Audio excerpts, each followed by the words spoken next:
Hello and welcome to Word Warehouse. In today's lesson, we're going to learn the irregular verb arise.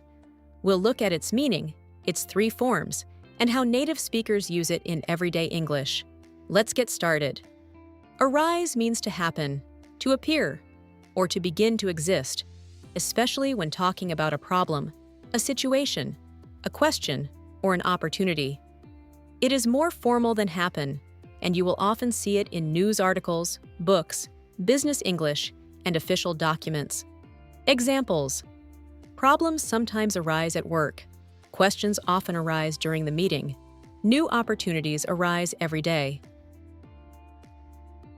A difficult situation is arising in the company. More questions are arising as we continue the project. A serious problem arose yesterday. An unexpected opportunity arose after the interview. Several issues arose during the discussion. Many challenges have arisen this year. A misunderstanding has arisen between the two teams. Several problems have arisen since the project began. A problem had arisen before we arrived. The conflict had arisen months earlier. New opportunities will arise in the future. If any problems arise, please let me know.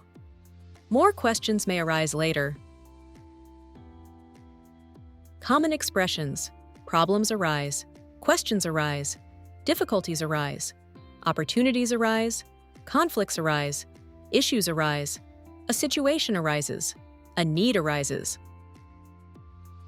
Remember that arise usually does not mean to get up.